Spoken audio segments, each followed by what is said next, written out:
Hello दोस्तों, स्वागत है आप सभी का मैथ्स वाटिका में। दोस्तों मैं हूं रुपेश यादव और इस वीडियो में हम लोग मैथमेटिक्स के 10 वैसे क्वेश्चन को देखने वाले हैं जो विभिन्न प्रतियोगी परीक्षाओं में 10 से ज़्यादा बार पूछा जा चुका है। तो आइए सीधे ले चलते हैं आपको क्वेश्चन के ऊपर और देखते हैं आज का पहला क्वेश्चन। पहला क्वेश्चन देखिएगा क्या है। बोला है किसी टोकरी में रखे गए फूलों की संख्या प्रत्येक मिनट में दोगुनी हो जाती है। ठीक है, अब आगे बोला है कि 30 मिनट में अगर टोकरी पूरी तरह से भर जाती है तो बताएं कि 1/4 भाग भरने में, टोकरी का 1/4 भाग फूलों से भरने में कितना समय लगेगा। कॉन्सेप्ट को बहुत ही अच्छी तरह से समझिएगा। बोला क्या गया है कि प्रत्येक मिनट में टोकरी में रखे गए फूलों की संख्या दोगुनी हो जाती है। यानी अभी अगर टोकरी में 2 फूल होगा तो 1 मिनट बाद 4 हो जाएगा, 2 मिनट बाद 8 हो जाएगा, 3 मिनट बाद 16 हो जाएगा। यानी प्रत्येक मिनट के बाद दोगुना होता चला जाता है। बोला यह है कि 30 मिनट में टोकरी पूर्ण रूप से भर जाती है। तो हमें यह तो नहीं पता है ना कि कितना फूल रखने पर टोकरी पूरी तरह से भर जाती है। तो हम यहाँ पे मान लेंगे कि माना कि टोकरी में ना 16 फूल रखने पर पूरी तरह से भर जाती है। अब आप बोलोगे कि 16 क्यों लिए, दूसरा कोई संख्या क्यों नहीं लिए। तो हम कोई भी संख्या यहाँ से ले सकते हैं, बट ऐसा संख्या लीजिएगा जिसका 1/4 निकालना आपके लिए आसान हो। तो 16 का 1/4 हम बड़े आराम से निकाल सकते हैं। 16 का 1/4 कितना हो जाएगा, 16 का 1/4 यानी 16 का 1/4 कितना हो जाएगा, 4 हो जाएगा। ठीक है, तो 16 की जगह हम 32 भी ले सकते हैं, 8 भी ले सकते हैं, 4 भी ले सकते हैं, 12 भी ले सकते हैं। वैसा कोई भी संख्या आप ले लीजिए जिसका 1/4 आप निकाल सकें। तो हम यहाँ पे क्या मान लिए हैं, हम मान लिए हैं कि टोकरी में जब 16 फूल रखा जाता है तो टोकरी पूरी तरह से भर जाती है। यानी कि टोकरी को पूरी तरह से भरने के लिए हमें उसमें कितना फूल रखना पड़ेगा, 16। अब हमें यह बताना है कि 1/4 भरने में कितना समय लगेगा। 1/4 भरने में क्या समय लगेगा, तो 16 का 1/4 कितना होगा, 4। तो 4 फूल भरने में कितना समय लगेगा। तो इस कॉन्सेप्ट को ध्यान से समझिएगा। 30वें मिनट में टोकरी भर जाती है और 30वें मिनट में हमने कितना लिया है फूलों का संख्या, 16। तो 29वें मिनट में तो टोकरी में 8 ही फूल होगा, तभी तो 30वें मिनट में 16 हो जाएगा, क्योंकि प्रत्येक मिनट में दोगुना हो जाता है। तो आगे बढ़ेंगे तो दोगुना, पीछे आएंगे तब तो आधा ही होगा। तो 29वें मिनट में टोकरी में 8 फूल रहा होगा। और अगर हम आपसे बात करें 28वें मिनट की, तो 28वें मिनट में टोकरी में कितना फूल रहा होगा, 4 फूल रहा होगा। देखिए तो इस कॉन्सेप्ट को फॉलो कर रहा है ना। 28वें मिनट में 4, 29वें मिनट में 8, 30वें मिनट में 16, 31वें मिनट में 32, इसी तरह से तो आगे बढ़ेगा। अब हम लोगों ने क्या माना था, हम लोगों ने माना था कि टोकरी में कुल फूल का संख्या 16 फूल रखने पर भर जाता है। तो 16 फूल रखने पर भर जाता है तो 1/4 भरने में, 16 का 1/4 कितना होता है, 4। तो 4 फूल भरने में कितना समय लगेगा, तो 4 फूल भरने में यही 28 मिनट का समय लगेगा। 30 मिनट में 16, 29 मिनट में 8, 28 मिनट में 4, 1/4 यानी कि 4 फूल भरने में कितना समय लगा, 28 मिनट लगा। तो हमारा आंसर इस क्वेश्चन का क्या हो जाएगा, आंसर हमारा इस क्वेश्चन का हो जाएगा आपका विकल्प बी, विकल्प 2। ठीक है, हम इसको ऐसे भी बना सकते थे। देखिएगा, मान लेते हैं क्या बोला है क्वेश्चन में कि 30 मिनट में टोकरी पूरी तरह से भर जाती है। तो भरने के लिए हम मान लेते हैं भिन्न के फॉर्म में कि टोटल फूलों की संख्या को हम 1 से डिनोट किए, क्योंकि भिन्न के रूप में 1 का मतलब होता है टोटल। अब आप बताइए कि 29वें मिनट में टोकरी में कितना फूल हो जाएगा, तो इसका आधा हो जाएगा। तो 1 का आधा, 1 का क्या करेंगे हम, आधा निकाल लेंगे। तो 1 का आधा कितना हो जाएगा, आधा ही रहेगा। अब फिर से आप चलिए 28वें मिनट में चलिए। 28वें मिनट में क्या होगा, अब तक जितना था उसका आधा तो 1/2 था। अब इसका आधा हो जाएगा, तो अब इसका आधा निकाल लीजिए। तो 1/2 का 1/2 कितना हो जाएगा, 1/4 यानी 1/4 भरने में, 1/4 यानी 1/4 भरने में कितना मिनट का समय लगा, 28 मिनट का। तो हमारा आंसर 28 मिनट हो जाएगा। तो इस तरीके से भी आप अपने क्वेश्चन का आंसर निकाल सकते हैं। जीवाश्म के रूप में भी ऐसा क्वेश्चन पूछा जाता है कि प्रत्येक मिनट में जीवाश्म का संख्या दोगुना हो जाता है। 50 मिनट में पूरा हो जाता है, पूरा भर जाता है, कोई बाल्टी कोई टोकरी भर जाता है। तो आधा भरने में कितना समय लगेगा, तो 29 मिनट हमारा आंसर हो जाएगा। अगले क्वेश्चन में आइए, देखिएगा यह भी बहुत ही ज़्यादा इंपॉर्टेंट क्वेश्चन है। बोला कितने समय में एक बंदर 60 फीट लंबे पेड़ के शीर्ष पर चढ़ जाएगा यदि वह 1 सेकेंड में 3 फीट उछलता है और 2 फीट गिर जाता है। 3 फीट उछलता है और 2 फीट गिर जाता है, यह दोनों क्रिया इसका 1 सेकेंड में ही हो जाता है। कई बार इस तरह का भी क्वेश्चन देता है कि पहले सेकेंड में 3 फीट उछलता है और अगले सेकेंड में 2 फीट गिर जाता है, लेकिन यहाँ पे क्या है कि 1 सेकेंड में ही 3 फीट उछलता है और 2 फीट गिर जाता है, यानी 1 सेकेंड में ही दोनों क्रिया हो जाता है, चढ़ने का भी और गिरने का भी। ठीक है, अब हम लोग इसको बनाते कैसे हैं, तो पहले तो हम शॉर्ट फॉर्म आपको बताते हैं। सबसे पहले देखिए, जितने फीट की ऊंचाई पे बंदर को चढ़ाना हो उसको लिखिएगा आप। ठीक है, ट्रिक जान लीजिए क्या करना है, जितने फीट की ऊंचाई पे बंदर को चढ़ाना है उसको लिखिए और माइनस करिए हर बार जितना फीट यह चढ़ता है। तो चढ़ता कितना है 3 फीट, तो 3 माइनस कर लीजिएगा। हमेशा क्या करना है आपको, जितना फीट चढ़ता है उसको माइनस कर लेना है टोटल में से। अब बट्टा में आपको लिखना है चढ़ने उतरने वाले का अंतर। तो चढ़ता है 3 फीट, गिरता है 2 फीट, 3 और 2 में अंतर कितना का, 1 का। क्लियर हो पा रहा होगा यहाँ तक में। क्या क्या आपको करना है, जितना फीट चढ़ाना होगा उसको लिखना है और इसमें से माइनस करना है चढ़ने वाला स्टेप। तो चढ़ने वाला स्टेप कितना फीट है, 3 फीट, तो 3 फीट माइनस करिए। बट्टा में चढ़ने और फिसलने का जो डिफरेंस है, तो चढ़ता है हर बार 3 फीट, फिसलता है 2 फीट, यानी डिफरेंस कितना का, 1 का। और अब आप इसमें गुना करिए कि यह जो स्टेप है, यह जो एक चक्र है चढ़ने और फिसलने का, वह जितने समय में पूरा होता है, तो 1 सेकेंड में ही पूरा हो जाता है। तो आप इसमें गुना करिए 1 से। कई बार क्या होता है कि चढ़ता है 1 सेकेंड में और फिसलता है अगले सेकेंड में, यानी 2 सेकेंड में एक चक्र पूरा होता होगा, तो वहां पे हम गुना करेंगे कितना से, 2 से। तो क्वेश्चन में इस चीज का ध्यान रखिएगा कि एक चक्र कितने समय में पूरा होता है, चढ़ने और फिसलने का। यहां दोनों 1 सेकेंड में पूरा होता है, तो 1 से गुना किए और लास्ट में ना आप +1 जरूर करिएगा। लास्ट में क्या करना है आपको, +1 जरूर करना है। अब आप अपना आंसर निकालिए। 60 में से 3 माइनस करिए 57, 57 बट्टा 1 57, 57 में 1 से गुना करेंगे 57, यानी इस पूरे का वैल्यू 57 प्लस 1 क्या होगा, 58, यानी आपके इस क्वेश्चन का आंसर कितना हो जाएगा, 58 सेकेंड आपके इस क्वेश्चन का आंसर हो जाएगा। ठीक है, 58 सेकेंड हमारा आंसर। 60 - 3 57 बट्टा 1 57 गुना 1 57 और प्लस 1 कितना हो जाएगा, 58। एक तरीका तो यह हो गया। अब दूसरा तरीका आपको हम समझाते हैं यहाँ पे कि क्या करना है। चढ़ने और फिसलने का जो क्रम है वह कितने सेकेंड में इसका पूरा हो जाता है, 1 सेकेंड में पूरा हो जाता है। तो आप देखिए कि 1 सेकेंड में यह जो बंदर है ना, वह कितना फीट चढ़ पाता है। तो 1 सेकेंड में चढ़ता है 3 फीट, फिसलता है 2 फीट। तो 3 फीट चढ़ता है, 2 फीट फिसलता है, यानी वास्तव में 1 सेकेंड में ना यह कितना फीट चढ़ पाता है, 1 फीट चढ़ पाता है। 1 सेकेंड में यह कितना फीट चढ़ पाता है, 1 फीट चढ़ पाता है। अब ऐसा नहीं कि सीधे आप 60 फीट के लिए 60 सेकेंड ले लीजिएगा कि सर 1 सेकेंड में तो 1 फीट चढ़ता है, तो 60 सेकेंड में 60 फीट चढ़ जाएगा। ऐसा आपको नहीं लेना है। ऐसा इसलिए नहीं लेना है क्योंकि अंतिम बार जब यह टॉप पे चला जाएगा ना, उसके बाद हम लोग फिसलने वाले को काउंट नहीं करते हैं। ठीक है, तो क्या करना है, अब आपको स्टेप समझिएगा। सबसे पहले हम लोग क्या लिखे कि चढ़ने और फिसलने का जो साइकिल है वह कितने समय में पूरा हो रहा है, 1 सेकेंड में पूरा हो रहा है। और 1 सेकेंड में बंदर हमें कितने फीट पे नजर आएगा, तो 1 सेकेंड में यह चढ़ेगा 3 फीट और फिसलेगा 2 फीट। चढ़ेगा कितना, 3 फीट और फिसलेगा कितना, 2 फीट। ठीक है, अब आगे देखिए। अब अगला स्टेप आपको सोचना है। सोचना क्या है कि आपको तो चढ़ाना है 60 फीट, तो 60 फीट चढ़ाने का आप प्रयास करिए। 1 फीट चढ़ा है, कितना से गुना करे कि 60 फीट हो जाए। लेकिन एक चीज का ध्यान रखिएगा, सीधे 60 से गुना नहीं करिएगा। आप सोचिएगा कि कितना से गुना करे कि जो शेष वैल्यू बचे ना, वह आपका फिसलने वाला से बड़ा वैल्यू बचे। शेष हमेशा जो फिसलने वाला स्टेप है उससे बड़ा वैल्यू बचाइएगा। तो अगर आप इसमें 60 से गुना करिएगा तब तो शेष कुछ बचेगा नहीं। 59 से गुना करिएगा तो 1 शेष बचेगा जो इससे ज़्यादा नहीं है। 60 से गुना करिएगा तो 2 बचेगा जो इससे ज़्यादा नहीं है, बराबर है। अगर आप 57 से गुना करते हैं, देखिए इसमें कितना से गुना कर सकते हैं आप, 57 से गुना कर सकते हैं। 57 फीट ही आप चढ़ा सकते हैं एक बार में, क्योंकि 57 फीट अगर चढ़ा लीजिए, 1 फीट में 57 से गुना करेंगे तो 57 फीट, तो शेष कितना फीट बचेगा, 3 फीट बचेगा, जो इससे फिसलने वाला से क्या है, बड़ा है। तो हमेशा आपको बस यही चीज का ध्यान रखना है। अब आप सोचिए कि आप कितना गुना चढ़ा दिए एक बार में, 57 गुना। तो 57 गुना चढ़ा दिए तो समय भी तो 57 गुना लगेगा। अरे भाई सिंपल सी बात है, जितना गुना चढ़ेगा उतना गुना समय लगेगा। तो 57 गुना चढ़ने में 57 गुना समय भी लगेगा, मतलब 57 सेकेंड तो समय लग चुका है, लेकिन और समय लगना है तो प्लस लिख दिए।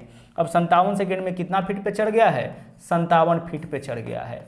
अब अगला बार क्या होगा, अब अगला 1 सेकेंड में, ध्यान रखिएगा यहां से, अब चढ़ना कितना फीट है, 3 फीट, मतलब अगला 1 सेकेंड में ना सीधे यह 57 और 3 60 फीट पे चला जाएगा। 57 फीट पे तो है ना, अगला 1 सेकेंड में सीधे कहां चला जाएगा, 60 फीट पे। और एक बार टॉप पे चला गया एक बार देखिए इस पार्ट में होगा तभी तो फिसलेगा, टॉप पे चला गया तो फिर हम फिसलना काउंट नहीं करेंगे। तो 57 फीट पर था, अब जैसे ही चढ़ेगा तो 3 फीट चढ़ेगा कि 60 फीट पे वह चला जाएगा, यानी अगले 1 सेकेंड में ना वह आपका पूरी तरह से 60 फीट पे चला गया, यानी कि चढ़ने में इसको कुल मिला के कितना समय लगा, 57 और 1 58। तो हमारा आंसर विकल्प 3 हो जाएगा। तो इस तरीके से भी आप अपने क्वेश्चन का आंसर बना सकते हैं। ठीक है, चलिए बढ़ते हैं अगले क्वेश्चन में। अगला क्वेश्चन देखिएगा क्या है, बहुत ही ज्यादा इंपॉर्टेंट है और मोस्ट ऑफ द टाइम इस क्वेश्चन को भी रिपीट करते हुए देखा गया है। किसी बारे में कुछ खरगोश है और कबूतर है जिनके पैरों की संख्या 224 है और सिरों की संख्या 90 है। बताए कि इस बारे में रखे गए खरगोश की संख्या कितनी है। देखिए वास्तव में क्या है ना कि इस बारे में ना 2 पैर वाले और 4 पैर वाले जानवर है, कबूतर यानी कि 2 पैर वाले और खरगोश यानी कि 4 पैर वाले। पूछा क्या हम लोगों से, खरगोश की संख्या यानी कि 4 पैर वाले जानवरों की संख्या। तो एक फॉर्मूला आप याद रखिएगा ऐसे क्वेश्चन को सोल्व करने के लिए, सबसे बेहतर तरीका यही है। फॉर्मूला क्या है आपको याद रखना है कि लिखना है आपको लेग का संख्या ज्यादा होगा तो लेग माइनस बड़ी वैल्यू में से ही छोटी वैल्यू हटाइएगा तो लेग का संख्या ज्यादा होगा तो लेग लिखिएगा, माइनस क्या लिखना है आपको, हेड लिखना है, क्योंकि लेग और हेड का संख्या दिया जाता है और गुना करना इसमें 2 से। कितना से गुना करिएगा आप, इसमें 2 से गुना करिएगा। 4 पैर वाला में के हेड में 2 से गुना, और बट्टा में हमेशा 2 ही रहता है। बट्टा में हमेशा क्या रहता है, बट्टा में हमेशा 2 ही रहता है। मेरे साथ साथ फॉर्मूला याद करिएगा, अभी का अभी फॉर्मूला आपको याद हो जाएगा। 4 पैर वाले जानवरों की संख्या पूछेगा तो क्या लिखेगा आप, लेग माइनस हेड गुना 2। 4 पैर वाला के हेड में कितना से गुना करिएगा, 2 से। और अगर क्वेश्चन 2 पैर वाला रहता तो हम लोग क्या करते, तो देखिए 2 पैर वाला में फॉर्मूला क्या हो जाता है, लेग तो हम लोग लिखेंगे ही माइनस हेड गुना 4। 2 पैर वाला के हेड में कितना से गुना, 4 से, और दोनों के बट्टा में 2 आपका रहेगा ही। दोनों के बट्टा में क्या रहेगा, 2 रहेगा। चाहे हम लोग 2 पैर वाला निकाले या 4 पैर वाला निकाले, दोनों के बट्टा में 2 ही हमें लिखना है। तो आइए लेग के जगह हम लेग का संख्या लिखते हैं। तो कुल पैरों का संख्या कितना है, 224 है, माइनस हमें तो कबूतर खरगोश का संख्या बताना है ना, यानी 4 पैर वाला, तो यही फॉर्मूला लगाएंगे। तो लेग संख्या कितना, 224, हेड गुने 2, हेड कितना है, सिरों की संख्या 90, तो 90 गुना 2 कितना हो जाएगा, 180, और बट्टा में कितना आएगा, बट्टा में 2 आ जाएगा। 224 में से 180 माइनस करिएगा, कितना होगा आपका 44, 44 बट्टा 2, जब माइनस करिएगा तो वैल्यू 44 आ जाएगा, और 44 बट्टा 2 करिएगा तो इससे आपका आंसर आ जाएगा कितना, 22। दोनों में से कोई एक फॉर्मूला भी याद रहेगा तो दोनों क्वेश्चन का आप आंसर दे सकते हैं। यह 22 किसका संख्या आ गया है, 22 संख्या आ गया है खरगोश का, यानी 2 पैर वाले जानवरों का संख्या 22, सॉरी 4 पैर वाले जानवरों का संख्या कितना, 22। अब अगर कबूतर का संख्या पूछे तो एक सिंपल सा कॉन्सेप्ट है कि सिर का संख्या कितना है, 90, तो प्रत्येक जानवर का तो एक ही सिर होगा ना, यानी सभी जानवरों का संख्या 90 है। इसमें से 22 हटा लीजिए जो कि आपका 4 पैर वाला है, तो शेष जो बचा है 68, वह कितने पैर वाला होगा, 2 पैर वाला होगा। तो अगर आप 2 पैर वाला निकाल लिए हैं तो कुल जानवरों की संख्या, जितना सिर होगा उतना ही जानवर होगा, तो कुल जानवरों की संख्या में से 2 पैर वाले जानवरों की संख्या घटाइएगा तो 4 पैर वाला निकलेगा, 4 पैर वाले जानवरों की संख्या घटाइएगा तो 2 पैर वाला निकलेगा। तो इस फॉर्मूला को आप ध्यान रखिएगा, इसका स्क्रीनशॉट भी आप ले सकते हैं। ओके, चलिए बढ़ते हैं अगले क्वेश्चन में। अगला क्वेश्चन, निम्नलिखित में से कौन सा युग्म सहअभाज्य है। देखिए सहअभाज्य किसको बोलते हैं, जिन 2 संख्याओं का HCF यानी कि महत्तम समापवर्तक केवल 1 हो, जिन 2 संख्याओं का मौसा 1 हो, वे परस्पर सहअभाज्य संख्याएं कहलाती हैं। ठीक है, जिन 2 संख्याओं का मौसा कितना हो, 1 हो, तो इन दोनों का मौसा निकालिए। यह दोनों 2 से कट जाता है, मतलब इस दोनों का मौसा 2 हो जाएगा। यह दोनों 7 से कट जाता है, इसका मतलब इस दोनों का मौसा 7 होगा। यह दोनों 23 से कट जाएगा, 23 चौके 92, दोनों 23 से कट जाता है तो दोनों का मौसा 23 होगा। ठीक है, लेकिन यह दोनों जो है केवल 1 से कटता है, इसका मतलब इस दोनों का मौसा केवल 1 होगा। और जिन 2 संख्याओं का मौसा 1 होता है ना, वे परस्पर सहअभाज्य संख्याएं यानी को प्राइम नंबर कहलाती हैं। तो यह परस्पर क्या होगा, सहअभाज्य। अच्छा देखिए, अभाज्य से यह मत ढूंढने लगिएगा कि दोनों का दोनों अभाज्य हो। यहाँ पे सहअभाज्य संख्या को अभाज्य से कोई मतलब नहीं है, बस नाम दे दिया गया है। सहअभाज्य का मतलब होता है कि ऐसी 2 कोई भी संख्या, किसी भी तरीके का संख्या जिन दोनों का मौसा 1 होगा, वे परस्पर सहअभाज्य संख्याएं कहलाएंगी। आगे बढ़िए, अगला क्वेश्चन देखिए। बोला है हंसों के एक झुंड के संख्या का वर्गमूल का 4 गुना झील के किनारे खेल रहा है, शेष 5 झील में तैर, शेष 5 जो है वो झील में तैर रहा है। झुंड में हंसों की कुल संख्या का गणना करें। हंसों की कुल संख्या का गणना करें, तो हंसों की कुल संख्या हम मान लेते हैं x, कुल हंस कितना x। अब बोला है हंसों में के झुंड में कुल संख्या का वर्गमूल, तो x का क्या करेंगे हम, वर्गमूल का 4 गुना। अब वर्गमूल का कितना गुना करेंगे हम, 4 गुना करेंगे। झील के किनारे खेल रहा है, इतना झील के किनारे है और 5 झील में तैर रहा है, और 5 क्या है, झील में तैर रहा है, तो सबको जोड़ेंगे तो क्या निकलेगा इससे, इतना तो किनारे में खेल रहा है और इतना झील में तैर रहा है, तो जोड़ेंगे तो कुल हंसों की संख्या निकल जाएगा। जबकि कुल हंसों की संख्या कितना माने थे हम, x माने थे। देख लीजिए, इतना तो आपका किनारे में खेल रहा है, इतना झील के अंदर है, सबको जोड़ लेंगे कुल हंसों की संख्या निकलेगा, और कुल हंसों की संख्या कितना है, x। क्वेश्चन को फिर से पढ़िए, एक हंसों के एक झुंड में कुल संख्या के वर्गमूल, तो कुल संख्या क्या माने, x, इसका वर्गमूल यानी √x के 4 गुना झील के बाहर है, प्लस 5 झील में तैर रहा है, तो कुल झील का संख्या बाहर और अंदर सबको जोड़ेंगे, कुल हंसों का संख्या, और बराबर में कुल हंसों का संख्या जो माने हैं। अब x का मान हम लोग सोल्व नहीं करेंगे, बाई ऑप्शन रखेंगे। x के जगह क्या रखे कि LHS बराबर RHS हो जाए। अब x का वही मान यहाँ पे पॉसिबल होगा जिसका वर्गमूल निकल सकता है, तो इन चारों ऑप्शन में देखिए केवल किसका वर्गमूल निकाल सकते हैं हम, 25 का। 25 रख के देखिए x के जगह 25, तो 25 का वर्गमूल क्या होगा, 5। यहाँ पे x के जगह 25, तो √x का मान 5, 5 चौके 20 और 5 25, इस तरफ वैल्यू 25 आया, x का मान 25 ही लिए थे, LHS बराबर RHS हो गया, तो हमारा आंसर विकल्प 1 हो जाएगा। बढ़ते हैं अगले क्वेश्चन में। अगला क्वेश्चन देखिए, बोला क्या है यहाँ पे, 5 मेहमान किसी पार्टी से होकर गुजरते हैं और प्रत्येक एक दूसरे से हाथ मिलाकर अपने घर को गए। इस प्रकार 5 मेहमान के हाथ मिलाने की कुल संख्या, 5 व्यक्ति किसी पार्टी से होकर गुजरता है और भोजन के उपरांत जो है ना प्रत्येक एक दूसरे से हाथ मिलाता है, तो हमें बताना है हाथ मिलाने की कुल संख्या। तो हाथ मिलाने की कुल संख्या हमेशा हम लोग इस फॉर्मूला से निकालते हैं, n × n-1, +1 नहीं, +1 से नेचुरल नंबर का योग निकलता है, -1 करेंगे, n × n-1/2, इससे निकलता है हाथ मिलाने की कुल संख्या, जहाँ n के जगह व्यक्तियों की संख्या।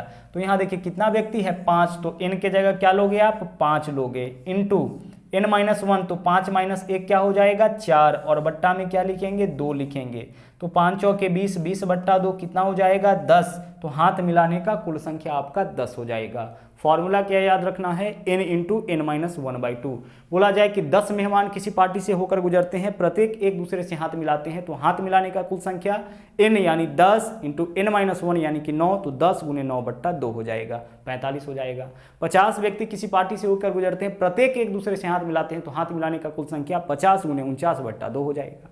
अब इसको प्रैक्टिकली भी थोड़ा समझ लेते हैं। जैसे देखिए, कुल मिला के ना 5 व्यक्ति है, देख लीजिए कुल मिला के आपके पास कितना व्यक्ति है, 5 व्यक्ति है, और पांचों व्यक्ति जो है वह एक दूसरे से हाथ मिलाता है, ठीक है, 4 व्यक्ति हो गया, या 5वां व्यक्ति ले लिए, प्रत्येक एक दूसरे से हाथ मिलाता है, ठीक है, 5 व्यक्ति है ना, 1 2 3 4 5। अब पहला व्यक्ति के बारे में सोचिए कि यह कितने व्यक्ति से हाथ मिलाएगा, इससे 1, इससे 2, इससे 3, इससे 4, यानी पहला व्यक्ति कुल मिला के कितना बार हाथ मिला लेगा, 4 बार हाथ मिला लेगा। अब यह व्यक्ति सबके साथ हाथ मिला चुका है, तो आप इसको हटा दीजिए, फिर दोबारा से इसको शामिल मत करिएगा। पहला व्यक्ति बाकी के 4 व्यक्ति से हाथ मिला लिया, तो यह तो सबसे हाथ मिला चुका है ना, हटा दीजिए, यह 4 बार हाथ मिलाया। अब यह व्यक्ति किससे हाथ मिलाएगा, तो इस दोनों का तो मिलान हो चुका है, बाकी के 3 व्यक्ति से, इससे इससे इससे, यानी यह 3 बार हाथ मिलाएगा, यह भी सबसे हाथ मिला चुका है, तो इसको भी आप हटा दीजिए। अब इस व्यक्ति को देखिए, यह जो व्यक्ति है यह ऊपर के सभी व्यक्ति के साथ हाथ मिला चुका है, अब नीचे के 2 व्यक्ति के साथ हाथ मिलाएगा, अब इसको भी हटा लीजिए। अब यह व्यक्ति खड़ा होगा, यह ऊपर के सभी व्यक्ति के साथ हाथ मिला चुका है, केवल इसके साथ हाथ मिलाएगा, कितना बार मिलाएगा, 1 मिलाएगा। अब देखिए सबका एक दूसरे के साथ हाथ मिल चुका है, यह व्यक्ति अकेले बचा है, इसके आगे तो कोई बचा नहीं। कुल हाथ मिलाने का संख्या काउंट करिए, 4 3 7 2 9 और 1 10, यानी हाथ मिलाने का कुल संख्या क्या आ गया, 10 आ गया। यह प्रैक्टिकली हम लोग चीजों को समझे हैं, फॉर्मूला आपको यही याद रखना है, एग्जाम में यही काम आएगा, n × n-1/2। आगे बढ़िए, अगला क्वेश्चन देखिए। अगला क्वेश्चन है, बोला है कि किसी परीक्षा में एक उम्मीदवार प्रत्येक सही उत्तर के लिए 2 अंक मिलता है। एक उम्मीदवार को ना सही अगर क्वेश्चन को सोल्व करेगा तो 2 अंक, और अगर गलत सोल्व किया तो 1 अंक कटेगा। मान लीजिए कि 5 क्वेश्चन गलत तो 5 × 1 अंक कटेगा, है ना, 10 क्वेश्चन गलत तो 10 × 1 अंक कटेगा। अंक कटेगा कहाँ से, जो नंबर वह लाया होगा, सही प्रश्नों को बनाने से जो नंबर उसको आया होगा वहीं से तो नंबर उसका कटेगा। बोला है किसी उम्मीदवार ने परीक्षा में सभी 100 प्रश्न का उत्तर दिया, टोटल 100 प्रश्न सोल्व कर दिया और उसका नंबर आया है 80, तो कितना प्रश्न उसने सही सोल्व किया। तो हम मान लेते हैं कि x क्वेश्चन वह सही बनाया होगा, तो गलत कितना बनाया होगा। तो टोटल 100 क्वेश्चन है, इसमें से x क्वेश्चन वह सही बनाया है, तो शेष क्या बचा 100 माइनस x, तो इतना क्वेश्चन गलत बनाया होगा। देख लीजिए टोटल 100 सवाल है, इसमें से x सवाल सही बनाया, 100 में से ही x क्वेश्चन सही बनाया, तो बचा कितना 100 में से जितना क्वेश्चन सोल्व कर लिया उसको हटा लीजिए, तो x क्वेश्चन सही बनाया, तो शेष कितना बनाया, क्या बनाया होगा, गलत। अब जितना क्वेश्चन सही बनाया होगा उसका 2 गुना नंबर इसको मिलेगा, और जितना क्वेश्चन गलत बनाया है उसका गुना 1 नंबर क्या होगा, कटेगा। तो यह इतना नंबर मिलेगा तो प्लस, और इतना नंबर जो है उसका कटेगा, जो नंबर उसको आएगा उसी में से। कुल स्कोर इतना आया, इसमें से नेगेटिव इतना कट गया, इसको नेगेटिव को हटाने के बाद इसका स्कोर कितना रह जाता है, 80 हो जाता है। ठीक है, कुल स्कोर में से जो नेगेटिव स्कोर है उसको हटाने के बाद इसका स्कोर क्या बचता है, 80। क्वेश्चन को सोल्व करिए। अब 2 से x में गुना करिएगा 2x, माइनस चिन्ह है तो थोड़ा ध्यान रखिएगा, माइनस 100 हो जाएगा, और माइनस से माइनस x में गुना तो प्लस x हो जाएगा, बराबर इधर वैल्यू क्या है, 80 है, plus x plus 2x 3x हो जाएगा इस तरफ, माइनस 100 इधर आके 80 में ऐड होगा तो 180, 3x का वैल्यू 180, 3 इधर गुना में इधर आएगा तो भाग में 60, तो क्या हो जाएगा x का मान, x का मान हो जाएगा 3 छक्के 18, तो x का मान क्या होगा, 60। अब x का वैल्यू 60 आया, इसका मतलब है कि सही उत्तर इसने कितना किया होगा, 60। अगर पूछा जाता कि गलत कितना किया होगा, तो गलत 100 में से 60 उत्तर सही किया है, यानी 40 का उत्तर क्या किया होगा, यह गलत किया होगा। ओके, आगे बढ़ते हैं। अगला क्वेश्चन देखते क्या है। बोला यह गया है कि एक संख्या में 2 अंक है, यदि अंकों के स्थान को आपस में बदल दिया जाए और नई संख्या को मूल संख्या में जोड़ दिया जाए, नई संख्या को मूल संख्या में जोड़ दिया जाए, अंकों के स्थान को आपस में बदल दिया जाए और नए संख्या को मूल संख्या में जोड़ दिया जाए, तो परिणामी संख्या सदैव किससे विभाजित होगी। 2 अंक का कोई भी संख्या आप ले सकते हैं, क्योंकि यहाँ दिया नहीं है कि कौन सी संख्या लेना है, तो 2 अंक का कोई भी संख्या लीजिए और उसके अंकों को बदलिए, अंकों को बदलने के बाद जो संख्या आया उसको मूल संख्या में जोड़िए, जोड़ने के बाद जो परिणाम आएगा वो हमेशा किससे कटेगा, यह आपको बताना है। तो प्रैक्टिकली चेक करते हैं। 2 अंकों का सबसे छोटा संख्या कौन है, 10, इसके अंकों को बदलेंगे तो कितना हो जाएगा, 0 1, अंकों को बदलने का मतलब दहाई वाला अंक इकाई पर, इकाई वाला दहाई पे, और अब दोनों को जोड़ लीजिए। ठीक है, यह संख्या है, मूल संख्या है, अंकों को बदलने के बाद संख्या, कितना वैल्यू आया 11, इसको देख के बताइए कितना से कट जाएगा, 11 से। आंसर हम चुन लेते हैं विकल्प डी, और चेक कर लीजिए कोई भी संख्या। अगला संख्या हम ले लेते हैं 13, कोई भी ले सकते हैं, इसके अंकों को बदलिए, कितना हो जाएगा, 31 हो जाएगा। यह मूल संख्या है, अंकों को बदलने के बाद संख्या, दोनों का योगफल 31 और 13 कितना होगा, 44। देख लीजिए यह भी कितना से कटेगा, 11 से कटेगा। यानी इस प्रकार से जो भी संख्या बनेगा वह निश्चित रूप से किससे कटेगा, 11 से कटेगा। हमारा आंसर आ गया। देख लीजिए कोई भी संख्या आप इस तरह से बना लीजिए। मान लीजिए हम 12 लेते हैं, अंकों को उलटिए, कितना हो जाएगा, 21 हो जाएगा। अब क्या बोला था क्वेश्चन में, नई संख्या को मूल संख्या में जोड़ दीजिए, तो नया संख्या यही है, इसको मूल संख्या में जोड़ दीजिए। 12 और 21 कितना हो जाएगा, 33 हो जाएगा। देख लीजिए यह कितना से विभाज्य है, 11 से, यही हम लोगों को बताना था। आगे बढ़िए, अगला क्वेश्चन देखिए क्या है। बोला है कि एक संख्या में भाग किया जाता है तो भाजक भागफल का 8 गुना। देखिए भाजक जो है ना, इसके बारे में क्या बोल रखा है, यह भागफल का 8 गुना, भाजक भागफल का 8 गुना, और इसके अलावा शेष का 4 गुना। यह सब किसके विषय में बोला है, यह सब आपका बोला गया है भागफल के बारे में। अब बोला यदि शेषफल 12, शेष कितना है, शेष बोला है कि 12 है। देख लो शेष कितना बोला है, 12। अच्छा शेष 12 है। अच्छा इसके बारे में क्या बोला था कि भाजक भागफल का 8 गुना और शेष का 4 गुना। भाजक जो है वह शेष का कितना गुना, 4 गुना, तो 12 का 4 गुना कितना हो जाएगा, 48। देखिए शेषफल का 4 गुना कौन है, भाजक। भागफल का तो 8 गुना है लेकिन शेष का 4 गुना, भाजक भागफल का 8 गुना लेकिन शेष का 4 गुना, तो शेष 12 है, तो भाजक कितना, 48। अच्छा एक चीज और देखिए, भाजक के बारे में क्या बोला था, भागफल का 8 गुना, तो भागफल क्या लेके उसका 8 गुना 48 हो जाए, तो हमें 6 ही तो भागफल लेना पड़ेगा, तभी तो 6 का 8 गुना 48 होगा। अब चेक करिए, भाजक भागफल का 8 गुना, भाजक भागफल का 8 गुना, शेषफल का 4 गुना, देख लीजिए शेषफल का 4 गुना है। पूछा है कि भाज्य क्या होगा, तो फॉर्मूला याद करिए, भाज्य बराबर क्या होता है, भाज्य बराबर भाजक गुणे भागफल जोड़ शेष, यही तो होता है, भाज्य बराबर भाजक गुणे भागफल जोड़ शेष। ठीक है, चलिए तो भाजक गुणे भागफल जोड़ शेष करिए। भाजक देखिए कितना है, 48, गुना भागफल कितना है 6 और प्लस क्या करना है 12। 48 गुने 6 288, 288 प्लस 12 कितना हो जाएगा 300 हो जाएगा। यानी हमारा आंसर इस क्वेश्चन का यही 300 हो जाएगा। ठीक है, जो क्वेश्चन में बोल रखा था उसी तरीके से हम लोगों ने काम यहाँ पे कर दिया और बहुत ही ज़्यादा यह क्वेश्चन भी आपका इंपॉर्टेंट है। मोस्ट ऑफ द टाइम यह क्वेश्चन भी आपका रिपीट किया गया है। अगला क्वेश्चन देखिएगा क्या है, बोला यह गया है कि 366 पृष्ठों वाली एक किताब में पृष्ठ संख्या सांख्यिकीत करने के लिए कितने अंकों की आवश्यकता होगी। सवाल यह है ना कि 366 पेज वाला एक किताब है, अब उसमें पेज नंबर डालना है तो कितने अंकों की आवश्यकता होगी। वास्तव में क्वेश्चन यह कहना चाहता है ना कि 366 तक लिखने के लिए हमें कितना अंक चाहिए। क्वेश्चन क्या है वास्तव में कि 366 तक लिखने के लिए कितना अंक हमें चाहिए। जैसे अगर हम आपसे कहें कि 5 तक लिखने के लिए कितना अंक चाहिए तो आप बोलोगे कि सर 5 अंक। 9 तक लिखने के लिए कितना अंक चाहिए 9 अंक चाहिए। लेकिन 10 तक लिखने के लिए 11 अंक, क्योंकि 9 तक के लिए 9 अंक और 10 लिखने के लिए हमें 2 अंक चाहिए 1 और 0। तो 10 तक लिखने के लिए कितना अंक चाहिए होगा हमें 11 अंक। 12 तक लिखने के लिए कितना अंक चाहिए तो 9 तक में 9 अंक और उसके बाद 12 तक लिखना है ना तो 9 तक में 9 अंक, 10 11 12 इस 3 संख्या को लिखने के लिए हमें 6 अंक चाहिए। तो 9 और 6 15 अंक चाहिए, तब जाकर के हम लोग क्या लिख सकते हैं 12 तक लिख सकते हैं। तो हमें इस क्वेश्चन में क्या बताना है कि 366 पृष्ठों वाली एक पुस्तक में पृष्ठ संख्या देने के लिए कितने अंकों की आवश्यकता होगी। पहले सिंपल सा एक क्वेश्चन हम लोग बनाते हैं। क्या बनाते हैं 15 तक सोचते हैं कि 15 तक लिखने के लिए कितने अंकों की आवश्यकता होगी। जरा चेक करिए। सबसे पहले 1 2 प्रैक्टिकली चीज़ों को समझिएगा। 4 5 6 7 8 और 9। 9 तक लिखने के लिए कितना अंक चाहिए 9 अंक चाहिए, क्योंकि 1 से लेकर के 9 तक में हमेशा कितना अंक होगा 9 अंक होगा। 9 तक में प्रत्येक संख्या 1 अंक वाला। लेकिन इसके आगे जैसे ही बढ़ेंगे तो प्रत्येक संख्या 2 अंक का होगा। तो 10 12 13 14 और 15 तक लिखना है। अब आप एक चीज देखिए यहाँ पे जरा सा कि 9 के बाद 15 तक लिखना है। ठीक है, 9 के बाद कहाँ तक लिखना है 15 तक लिखना है। तो कुल कितना संख्या होगा जो 2 अंक वाला होगा। तो 2 अंक वाला संख्या हमें पता लगाना है, यही करना है ना। हमें क्या करना है 2 अंक वाला संख्या पता लगाना है। तो 10 से लेकर के 15 तक में कुल कितना संख्या होगा देखिए जरा सा। 10 से लेकर के 15 तक में कितना संख्या होगा। तो 10 से 15 में कितना का अंतर है 10 से 15 में आपका 10 एक अंक छूट गया 11।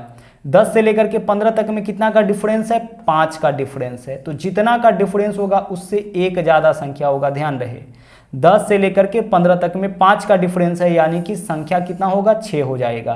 तो यह 6 संख्या जो है वह कितने अंक का है 2 अंक का। तो 6 दूना 12 अंक और 9 21 अंक है ना। तो 1 से लेकर के 15 तक लिखने के लिए हमें कुल कितने अंकों की आवश्यकता होगी 21 अंक की। अब उसी तरीके से हम लोग 366 में चलते हैं। 1 से लेकर के 366 तक लिखना है। तो अगर हम 1 से लेकर के बात करें कहाँ तक 9 तक, तो 1 से लेकर के 9 तक में 9 अंक चाहिए। लेकिन फिर अगर हम बात करें 10 से लेकर के 99 तक तो सब 2 अंक का संख्या है। और फिर आगे 100 से लेकर के अगर हम बात करें 366 तक तो सब 3 अंक वाला संख्या है। तो सभी संख्या को हम अलग अलग पता लगाते हैं।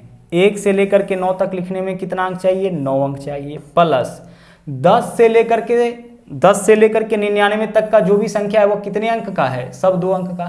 तो 10 से लेकर के 99 तक में कितना संख्या होगा तो डिफरेंस चेक करिए 99 माइनस 10 89। तो जितना का डिफरेंस होगा उससे एक ज़्यादा यानी 90 संख्या। और यह जो 90 संख्या है प्रत्येक संख्या कितने कितने अंक का 2 अंक का। तो 90 गुने 2 अंक लिखना पड़ेगा है ना। 10 से लेकर के 99 तक में 90 संख्या है। डिफरेंस कितना का है 99 माइनस 10 89 का। जितना का डिफरेंस होगा उससे एक ज़्यादा। 10 से 15 तक में 6 संख्या है, डिफरेंस 5 का है, संख्या कितना है 6।